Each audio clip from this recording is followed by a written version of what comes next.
శాస్త్రోక్తంగా సరైన పద్ధతిలో కలశాన్ని ఏ విధంగా ఏర్పాటు చేసుకోవాలో ఇప్పుడు మనం చూద్దాము. హలో వ్యూయర్స్, ఎలా ఉన్నారు? మీరందరూ ఆనందంగా ఉండాలి అని మనస్ఫూర్తిగా కోరుకుంటూ welcome back to our channel. నేను మీ ఆంధ్ర అమ్మాయిని. కలశాన్ని ఏర్పాటు చేసుకోవడం కోసం పీఠంను సిద్ధం చేసుకోవాలి. ఇక్కడ నేను 2 పీటలను చూపిస్తున్నాను. మీరు ఒక పీటను కూడా ఉపయోగించవచ్చు. నేను హైట్ కోసం మాత్రమే ఉపయోగించాను. చక్కగా పసుపులో నీటిని చేర్చి పీఠానికి మొత్తం పసుపుతోటి అలికి చక్కగా అష్టదళ పద్మం ముగ్గును ఏర్పాటు చేసుకునేసి సైడ్స్ కు కూడా చక్కగా బార్డర్స్ అనేది సిద్ధం చేసుకోవాలి. వసంత నవరాత్రుల్లో కలశం ఆనవాయితీ ఉన్నవాళ్ళు ఈ విధంగా కలశాన్ని ఏర్పాటు చేసుకోండి. కలశం ఆనవాయితీ లేకపోతే కలశం లేకుండానే మీరు పూజను అనేది ఆచరించుకోవచ్చు. కలశం ఆనవాయితీ లేకుండా పూజను ఏ విధంగా ఆచరించాలి అనేది నెక్స్ట్ ప్రీవియస్ వీడియోస్ లో షేర్ చేస్తాను.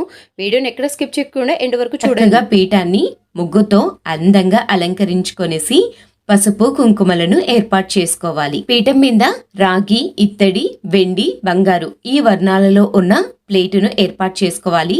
ప్లేట్లో చక్కగా గంధం కుంకుమ బొట్లను ఏర్పాటు చేసుకోవాలి. మిడిల్లో ఒక బొట్టును ఏర్పాటు చేసుకునేసి చుట్టూ కూడా 5 బొట్లను ఏర్పాటు చేసుకోవాలి. గంధం కుంకుమ బొట్లను ఏర్పాటు చేసుకునేసి ఈ ప్లేట్లో మనము 3 గుప్పెళ్ల బియ్యాన్ని ఏర్పాటు చేసుకోవాలి. ఈ 3 గుప్పెళ్ల బియ్యంలో ఎటువంటి పురుగులు లేకుండా చూసుకోండి. ఈ బియ్యంతో మనము పూజ మొత్తం అయిపోయిన తర్వాత రోజు కానీ 3వ రోజు కానీ నైవేద్యాన్ని తయారు చేసుకోవాలి. 3 గుప్పెళ్ల బియ్యాన్ని ఏర్పాటు చేసుకునేసి బియ్యంలో కుంకుమ, పసుపును ఏర్పాటు చేసుకోవాలి. ఇప్పుడు కలశాన్ని ఏ విధంగా తయారు చేసుకోవాలో చూద్దాం. కలశం చెంబును ఎప్పుడు తీసుకునేటప్పుడు రాగి, ఇత్తడి, వెండి, బంగారు ఈ వర్ణాలలో ఉన్నాయి మాత్రమే తీసుకోండి. అంతకు మించి జర్మన్ సిల్వర్ ఇలాంటివన్నీ అలంకరణ పర్పస్కు మాత్రమే ఉపయోగిస్తాం. పూజకు ఉపయోగించేవి అయితే కాదు.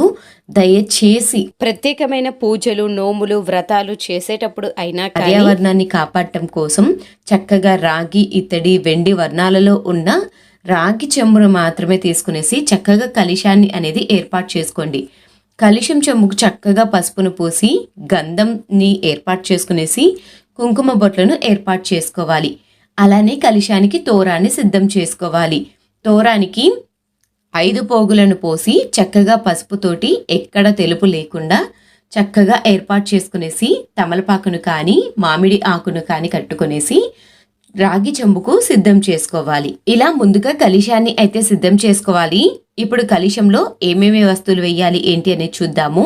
బియ్యం పోసి ఏర్పాటు చేసుకున్న పీఠం మీద చెంబును ఏర్పాటు చేసుకునేసి కలశానికి 1/3 వంతు వరకు నీటిని ఏర్పాటు చేసుకోవాలి. పసుపు, కుంకుమ, గంధము, కర్పూరాన్ని పొడిగా చేసి వేసుకోండి. అక్షింతలు, రోజ్ వాటర్, అలానే మీ దగ్గర గంగాజలం ఉంటే గంగాజలాన్ని కూడా ఏర్పాటు చేసుకోండి.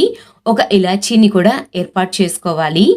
ఈ ఇలాచి ఓపెన్ చేసి వేస్తే సువాసన భరితంగా ఉంటుంది. ఇది పచ్చ కర్పూరం. దీన్నే ఎడబుల్ క్యాంపర్ అంటారు. ఇది మనకు అన్ని పూజా స్టోర్స్లలో అందుబాటులో ఉంటుంది.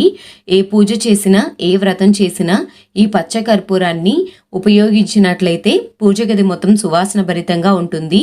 ఇందులోకి ₹1 నాణ్యాన్ని, అలానే జవాది పౌడర్ పుష్పాన్ని ఏర్పాటు చేసుకోవాలి.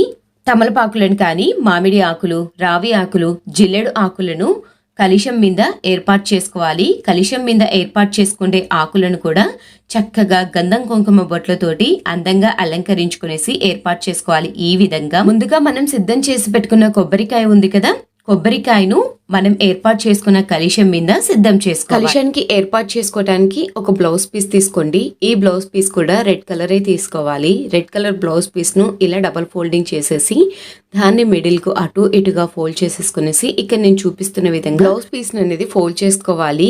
అమ్మవారికి అలంకరణ అంటే ఎంతో ప్రీతికరం కాబట్టి అమ్మవారి అలంకరణ చేసుకోవడం కోసం కలశాన్ని కూడా అందంగా డెకరేషన్ చేయడం స్టార్ట్ చేశారు. అందుకే మన వ్యూయర్స్ లో చాలా వరకు కలశాన్ని ఏ విధంగా ఏర్పాటు చేసుకోవాలి అనే సందేహంలో ఉన్నారు. అంతేకాకుండా కలశానికి ఏమి ఉపయోగించాలి, శాస్త్రోక్తంగా సరైన పద్ధతిలో పురాతన కాలం నుంచి వస్తున్న కలశ స్థాపన ఏ విధంగా చేయాలి అనే విషయం గురించే ఇవాళ వీడియోలో షేర్ చేద్దాం అనుకుంటున్నాను.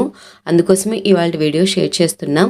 కలశాన్ని చక్కగా గంధం కుంకుమ బొట్లతోటి అందంగా అలంకరించుకునేసి చక్కగా పుష్పాలను, అలానే మనము ఆ వరలక్ష్మి వ్రతానికి కాసును తెచ్చుకుంటూ ఉంటాం కదా, కాసు కనుక తెచ్చుకోకపోయినా తెచ్చుకున్నా కానీ అమ్మవారికి ఇలా పసుపు కొమ్మును అయితే ఏర్పాటు చేసుకోండి. గాజులను కూడా ఏర్పాటు చేసుకునేసి అమ్మవారికి చక్కగా నగలతోటి అందంగా అలంకరించుకోవాలి. చాలా సులభం కదా. శాస్త్రోక్తంగా సరైన పద్ధతిలో పాతకాలం పద్ధతిని అనుసరిస్తూ కలశాన్ని ఈ విధంగా అయితే ఏర్పాటు చేసుకోండి. కలశం కింద పోసిన బియ్యాన్ని నైవేద్యం తయారు చేసుకోవాలి. కలశంలో ఉన్న నీటిని చక్కగా చెట్టు మొదట్లో అయితే పొయ్యాలి. కొబ్బరికాయని నాన్ వెజ్ ఏమీ తినని రోజు కానీ, లేకపోతే ఇందులో కొంచెం కొబ్బరి బెల్లము ఇలా వేసుకొని కానీ నైవేద్యం తయారు చేసుకొని కానీ తినవచ్చు. పసుపు కొమ్మును మరపట్టించి పసుపును అనేది ఉపయోగించుకోవచ్చు. అలానే గాజులను మనం ఉపయోగించవచ్చు. అమ్మవారికి పెట్టిన జాకెట్ ముక్కను బ్లౌజ్ కుట్టించుకోవచ్చు. కలశ స్థాపన చేసిన తర్వాత కలశాన్ని ఒక రోజు పాటు అలానే ఉంచేయాలి. తర్వాత రోజు తీసుకోవాలి అంటే ముందు రోజు సాయంత్రం రోజున దీపాన్ని వెలిగించి కలశాన్ని కదిపి రెండవ రోజు తీసుకోవచ్చు. మూడవ రోజున కలశాన్ని తీయాలి అనుకుంటే మూడవ రోజు దీపం వెలిగించి దీపం మొత్తం కొండెక్కిన తర్వాత కలశాన్ని అనేది తీసుకోవాలి. హంగు ఆర్భాటం వసంత నవరాత్రుల్లో కలశాన్ని ఈ విధంగా ఏర్పాటు చేసుకోండి.